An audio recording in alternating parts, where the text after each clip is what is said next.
Dovolte mi privítať vás na dnešnej protestnej akcii proti dohode ACTA a podobným dohodám, ktoré obmedzujú slobodu na internete, v našom virtuálnom, ale bohužiaľ aj v reálnom svete. Dôležitá informácia, moje meno je Peter Blavčák, pôsobím ako podpredseda Slovenskej pirátskej strany a chcem vám povedať pár slov. Určite máte všetci našu podporu, fandíme vám a bojujeme všetci spolu za dobrú vec, lebo dnes to už nie je len o boji proti ACTA samotnej, dnes je to o boji za slobodu, o boji o súkromie na internete, je to aj boj o právo na informácie. Keď nás nebráni štát a politici, musíme sa brániť sami. Sme tu, aby sme ukázali, že nám nie je jedno, čo sa deje okolo nás. Ukazuje sa, že ACTA bola len špičkou ľadovca. Snaha ovládnuť informačné technológie nie je adekvátne vyvažovaná právom na slobodu informácií a právom na súkromie. Sme za to, aby sa neprijímali takéto medzinárodné dohody. Myslíme si, že ani terajšie zákony nereflektujú možnosti 21. storočia. Preto hovoríme, namiesto prijímania nezmyselných medzinárodných dohôd, zmeňme zlé zákony u nás. Dajme priestor autorom, tvorcom, podporujme kreativitu a nie zisky korporácií. Cesta cenzúry a represí nie je správna. Existujú spôsoby, existujú nové obchodné modely, ktoré umožňujú autorom zarobiť a predsa zachovať slobodu. Navrhujeme takisto zrušiť výpalnícky poplatok za prázdne médiá. Implementujme do zákona voľné licencie, aby si každý sám mohol určiť licenčný obsah svojho diela. Sme za zrušenie nezmyselnej ochrany, ktorá trvá aj 70 rokov po smrti autora a bráni pokroku. Sme za zavedenie prvkov priamej demokracie. Ľudia sa majú právo podieľať na riadení štátu. Politici a štát sa nezmení sám, preto sme tu my, aby sme vytvorili verejný tlak na zmenu. V minulosti nebolo možné kontrolovať štátnu správu v priamom čase. V minulosti nebolo možné, aby politici a poslanci dostávali spätnú väzbu na svoje kroky, na svoju činnosť a na svoju aktivitu okamžite. Teraz to je možné a to sa veľa ľuďom nepáči. Tu nejde v podstate iba o vydavateľstva a nejde to iba o to,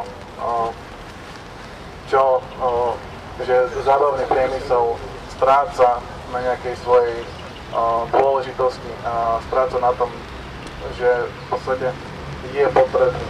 To ide o to, že táto zmluva a podobné zmluvy obmedzujú právo na súkromie.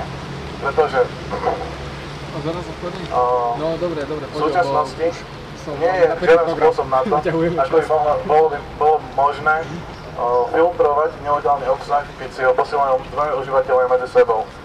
V podstate jediný spôsob, ako to spraviť, je to, že bude prečítaná celá komunikácia a v nej následne vyhodnotený ten nelegálny obsah a ten odstránený. Takže to je niečo také, ako keby ste niekoho posielali list a každý v podstate váš list by bol otvorený a prečítaný, či tam náhodou nevyskytuje nejaká básnička alebo nejaké CDčko s nahrávkami, ktoré porušujú autorské práva. Čo je podľa mňa absolútne nepriepustné a narušuje to úplné základy demokracie a základy ľudských práv.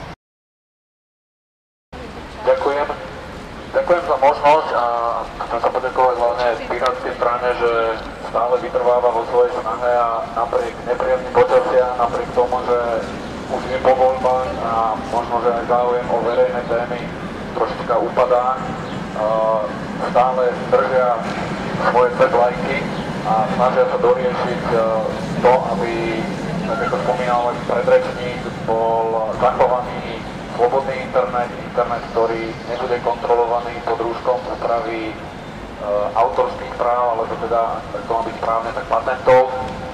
Myslím si, že takisto ľudia, ktorí robia obrovskú prácu pri okupácii generálnej prokuratúry, si zaslúžia pochvalu a ja ich obdivujem. K téme ACTA a k internetu ja chcem upozorniť na jeden nástroj, keďže tu máme zástupcov priamej demokracie od 1.4. platí nástroj tzv. Citizen Initiation, ktorý, alebo môžeme ho nazvať aj ľudovo hromadnej pripomienky, ktorý je na úrovni Európskej únie pod podpismi 9750, možno, že vytvoríme nejakú platformu na to, aby sme nazbierali tieto podpisy a oslovili tretinu členských štátov a poslali ohlas alebo svoj vlastný hlas na úroveň Európskej únie, pretože téma ACTA sa bude v riešiť v Európskom parlamente. Akta ako agenda je príjmaná, alebo proste odzrkadľuje systém, v ktorom žijeme, a to práve spôsobom, že bola pripravovaná v takom tichom alebo nejakom ústraní, o ktorom sa verejnosť v podstate nemala šancu dozvedieť, a práve preto, že ako iste viete, podľa poobývaného čiatma, tak ľudia veľmi citlivo reagujú práve na tú turbulenciu dnešnej spoločnosti, pretože to nemá dopad len na nich ako takých, ale aj na budúcu generáciu našich detí. Tento protest súčasne prebieha v desiatkách európskych miest. Najväčší protest je podľa mojich informácií v Bruseli. Ja sám bývam v Prahe, tam viem, že ten protest beží tiež. Chcem vám povedať, že nie je náhoda, že v Severnej Kórei je internet zakázaný.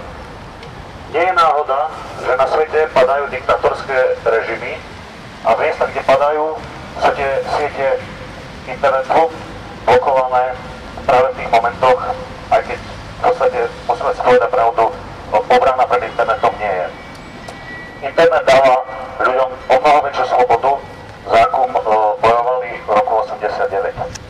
Dnes túto slobodu môžeme využiť, dnes túto slobodu môžeme pretaviť k tomu, aby sme nemuseli protestovať na rôznych akciách typu Gorila, aby sme nemuseli obsluhovať generálnu prokuratúru, ale aby sme ako občania mohli byť zapojení do legislatívneho procesu a priamo ovplyvňovať zákony, ktoré riadia túto krajinu a v konečnom dôsledku